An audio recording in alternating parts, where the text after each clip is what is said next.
Life by it's very nature it's chaotic. एक angle से आप देखोगे तो बहुत ही केओटिक है लाइफ, दूसरे एंगल से आप देखोगे तो everything is in order.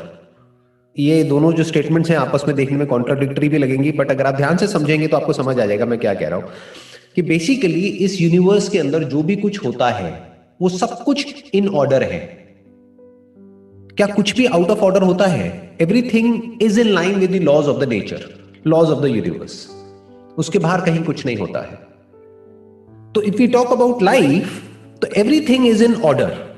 But जब हम अपने स्टैंड पॉइंट से इस लाइफ को देखते हैं, इस मैं के स्टैंड पॉइंट से, तो लगता है कि सब कुछ केओटिक है, और कभी कभी लगता है कि सब कुछ पीसफुल है।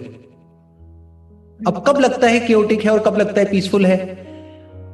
When you're feeling safe and secure, तो लगता है कि सब कुछ बहुत पीसफुल है।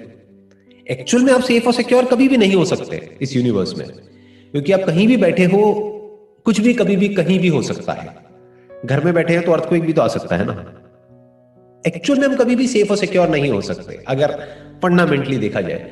तो क्या होता है कि हम अपने माइंड में जब फील कर रहे होते हैं कि अभी हम सेफ हैं, हम सिक्योर हैं, जो हमें चाहिए था वो मिल गया है, I am happy with my life, these are all just thoughts.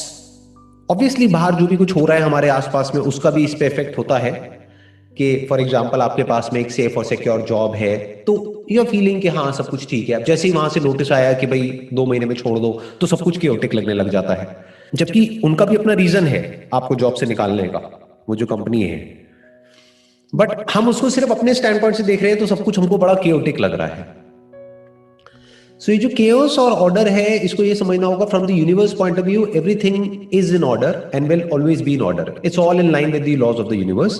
But हमारे इंडिविजुअल स्टैंड पॉइंट से जब हम देखेंगे, तो हम होल को तो कभी परसीव कर ही नहीं सकते हैं, पूरे को तो हम देख ही नहीं सकते हैं, बस एक फ्रेगमेंट को देख सकते हैं। और वो भी हम अपने फ्रेगमेंट से उस फ्रेगमेंट का मतलब निकालने की कोशिश कर रहे हैं। मतलब आई एज एन इंडिविजुअल, मैं अपने पॉइंट ऑफ व्यू से इंटरप्रेट कर रहा हूं इस लाइफ को, जो कि एक्चुअल में ऑर्डर में है, लेकिन मैं अपने पॉइंट ऑफ व्यू से जब समझने की कोशिश कर रहा हूं तो मेरे को सब कुछ केओटिक लगता है। आप समझ रहे हैं? देखिए ध्यान से समझिएगा।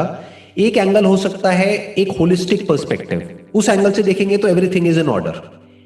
एक है from the perspective of an individual, उसके एंगल से देखेंगे तो सही और गलत का कॉन्सेप्ट बीच में आ जाएगा, अच्छे और बुरे का आ जाएगा, प्रॉफिट और लॉस का आ जाएगा।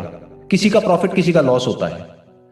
जैसे एक है यूनिवर्स के एंगल से देखेंगे तो एक बिल्ली ने चूहे को खाया तो कोई बात नहीं, that is okay, that is part of the whole system, the ecosystem. But अगर चूहे के पॉइंट ऑफ व्यू से देखेंगे, उसकी फैमिली के पॉइंट ऑफ व्यू से देखेंगे, तो बहुत गलत लगेगा आपको। आप कहोगे ये तो लाइफ बहुत ही केओटिक है, ये बिल्लियां आकर के चूहे को खा जाती है।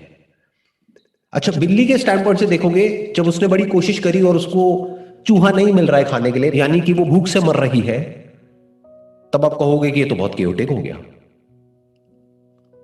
बट जब उसको चूहा मिल गया है तो उसकी लाइफ पीसफुल हो गई है, तो बिल्ली को लग रहा है सब कुछ ऑर्डर में है। तो अब अगर इस सिचुएशन से बाहर निकलना है आपको, तो उसका क्या तरीका है? उसका तरीका यह है, have a holistic perspective. Life को एज इट इज देखो, लाइफ को हर एंगल से देखो, हर पर्सपेक्टिव से देखो। तब आपकी लाइफ में भी ऑर्डर आता चला जाएगा, क्योंकि अब आप सिर्फ एक फ्रेगमेंट को देख करके नहीं बोल रहे हो कि मेरे साथ में सही हो रहा है, गलत हो रहा है। आप पूरे को देख रहे हो। जैसे ही आप अपनी विजन को ब्रॉड कर लेते हो, तो ये केओस क्रिएट नहीं होता है। बट जैसे जैसे हमारी विजन नैरो होती चली जाती है, वैसे वैसे लाइफ केओटिक लगने लग जाती है। जैसे अगर अभी मान लो इस पेंडेमिक की वजह से आपकी जॉब चली गई, तो आप क्या कहोगे कि लाइफ बहुत ही केओटिक है, अब मैं क्या करूं, मेरे को कहीं जॉब नहीं मिल रही, ये नहीं हो रहा, वो नहीं हो रहा। बट इसका एक दूसरा पर्सपेक्टिव भी है कि आज आपकी जॉब चली गई, दैट मीन्स कि आपको टाइम मिल रहा है, घर में खाली बैठे हो, करने को कुछ भी नहीं है, टाइम मिल रहा है अपनी स्किल्स को अपग्रेड करने के लिए, जो वैसे नहीं मिलता। वैसे आप हो सकता है जॉब ही करते रहते अगले 20 साल तक, और ऑलमोस्ट उसी लेवल पर रहते जिस लेवल पर थे, क्योंकि आपको टाइम ही नहीं मिल रहा था अपनी स्किल्स को अपग्रेड करने के लिए, अपनी पर्सनालिटी को इंप्रूव करने के लिए। बट अब आपको टाइम मिला, मान लो 1 साल का, तो इस 1 साल में आपने अपना एक नया वर्जन लॉन्च किया मार्केट में। जैसे एप्स का नया वर्जन आता है ना, ऐसे ही आपने अपने आप को अपग्रेड कर दिया बहुत ही सिग्निफिकेंटली। यानी जो आप पहले थे उससे आपकी जो स्किल है वो 10 गुना बेटर हो गई।